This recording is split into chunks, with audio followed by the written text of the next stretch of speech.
Mythes et légendes malaisiennes. Le peuple primitif de Malaisie est le peuple Orang Asli. Ils vivent depuis des milliers d'années dans les montagnes et les forêts de Malaisie. Cette terre n'est pas seulement habitée par des plantes et des animaux.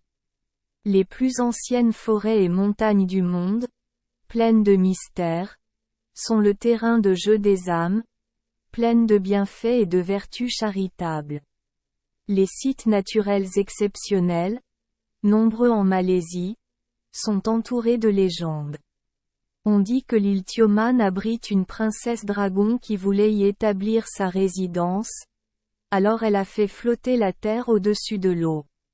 On dit que le paisible lac Chini, dans la forêt de Pahang, était autrefois une magnifique ville khmer, aujourd'hui engloutie sous les fleurs de lotus.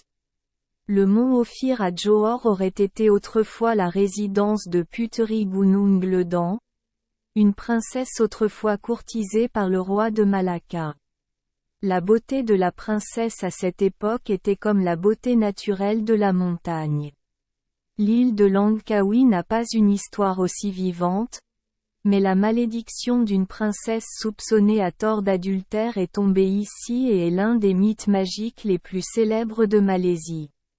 Les histoires surnaturelles ne concernent pas seulement la terre et l'eau, mais aussi les créatures. Les Orang Asli croient que l'âme humaine erre pendant le sommeil et que les rêves enregistrent les aventures de l'âme. Dans la ville d'aujourd'hui, il est difficile de trouver quelqu'un qui croit aux histoires qui dominaient autrefois la pensée des gens. Mais il reste encore des vestiges du système mythologique, dont le Kris, le poignard malais, est un exemple. De nombreux Malais ont des Kris et il existe des histoires sur leur Kris. La plante Kris est réputée pour être capable de s'envoler la nuit et de trouver sa bonne victime, par exemple, l'ennemi de son propriétaire, sans avoir besoin de conseils. Ainsi, si quelqu'un possède un Kris fidèle, cette personne est vraiment puissante. Merci les enfants des Esperluette Croisillon 39. Avoir écouté des contes de fées au jour Esperluette Croisillon 39. Oui. Espérons que les histoires apporteront aux enfants des moments heureux et significatifs. Si vous aimez notre chaîne, veuillez appuyer sur le bouton S Esperluette Croisillon 39. Abonner, pour ne manquer aucune histoire intéressante.